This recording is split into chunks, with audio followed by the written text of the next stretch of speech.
Do you know what the missing ingredient is to successful strategic execution? It's portfolio planning, and most organizations miss it entirely. In this video, we're going to cover the fundamental elements of project portfolio planning to help you and your organization be more successful. But before we get started, click that subscribe button because we've got great content that you do not want to miss. And so we're going to look at three aspects of planning.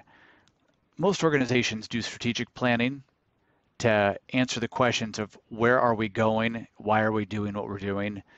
This involves developing a mission, strategic objectives, and a strategic roadmap. And then organizations that embark on project management, good project managers do good project planning. They know how to detail out their scope. They've got task management, resource assignments, budgeting, etc. The missing link in all of this is portfolio planning. And portfolio management inherently includes good project selection, resource capacity management, and ideally includes dependencies and sequencing. But it's tying all of this together that makes strategic planning successful and executable, and not just about project execution. So there's different levels of planning. Organizations should be doing strategic planning. For sure, if they're managing projects, they've got to do good project planning.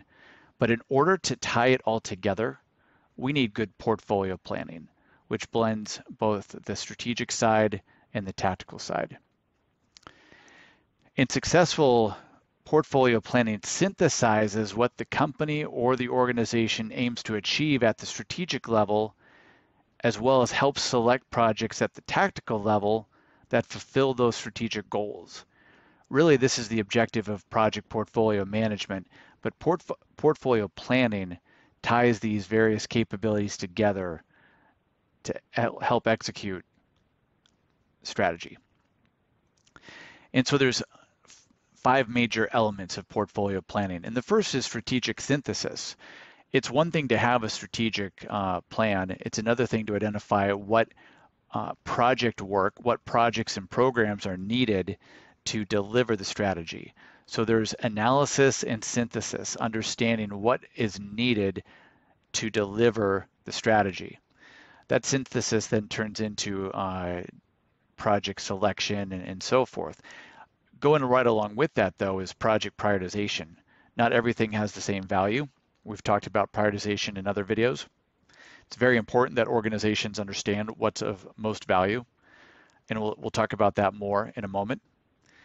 We also need to understand project dependencies. What is the relationship between the projects that we've selected, and should we sequence them in the right order so that they can be more successful?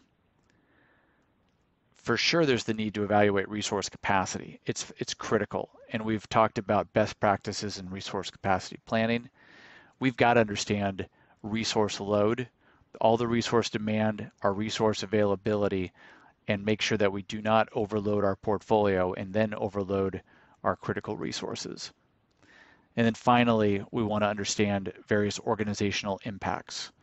Portfolio planning helps us avoid major conflicts, and it helps us arrive at the right goals.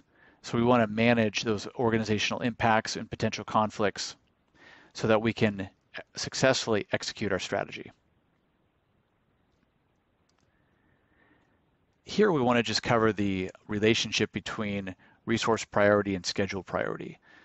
So in terms of resource assignments, organizations that are successful at both prioritization and resource planning would assign their most important people to the most important projects. That's why prioritization is important if we assign resources to the highest priority work. At the same time, we also need to sequence work according to priority. And this is a problem with most organizations. They decide to do something and they want to get started right away. They completely miss the need to sequence or schedule according to relative priority. So higher priority work should be started sooner. Lower priority work should be started later. And so, yes, it is possible that lower priority work could get pushed out again and again, but with portfolio management, we need to ensure that we're doing the most important work. If we are successful with assigning resources to the highest priority, then those projects are going to be uh, more successful. There will be a higher likelihood of success due to adequate staffing. Work that is lower priority, it reduces the likelihood of success because there could be greater resource contentions. That's just a reality. So we want to make sure that the best people, the right people, are working on the most important work. Lower priority work that we're working on right now might have more resource contentions. That's just a fact that we've got to work around. We want to avoid overloading the portfolio though. And we do that by postponing projects that are of very low priority. So that's where the schedule priority comes in. We're sequencing. More important work starts now, less important work starts in the future. And we can tie this all together with this picture, highlighting again the resource priority, the schedule priority. We want to understand the timing of when we start important work. We want to assign resources to work on the most important projects. We want to sequence the starting based on dependencies. Are there relationships between the projects? If yes, then we want to ensure that we don't start one project until another project's completed, or synchronize the timing of those projects. We also want to monitor critical events. There could be a major milestone within the organization or for the company. It could be a launch date or otherwise, and we want to work around that. And we also want to avoid implementing too many projects at the same time, because organizations may not be able to absorb the change. So our ability to incrementally deliver value, not overload our teams by completing too much work at the same time, all of these are success factors. And then we want to take into account resource utilization, monitoring which periods of time are heavily utilized, avoiding resource conflicts, etc. So portfolio planning ties this all together.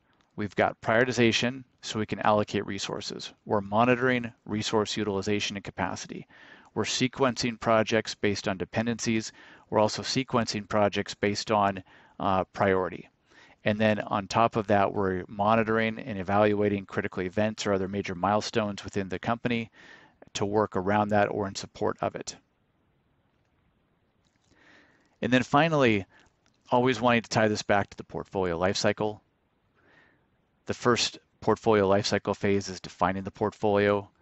And so portfolio planning at this lifecycle phase is really focused on what's in our pipeline, as well as understanding the long-term strategic roadmap. That's how we do the synthesis. We understand what new work needs to be initiated, and we can add that to the portfolio. The portfolio planning during optimization is really about optimizing the sequence of projects, optimizing for value, making sure we're allocating resources to the most important work. We're avoiding resource constraints and dependencies. And then during the third phase, which is largely project execution, which is protecting the portfolio value, we're monitoring any changes to the strategic roadmap. We're monitoring changes in the environment, and we're making adjustments accordingly. So up front, we're defining the portfolio based on the needs of the organization. We select the right projects.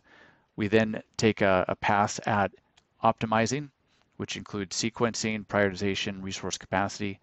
And then during project execution, we're monitoring the environment and we're making changes accordingly in order to protect portfolio value. Leave a comment below. Did you learn something, yes or no? Or if you have a question, promise to answer. Leave a comment, click the like button. I hope you enjoyed. Thank you, and have a great day.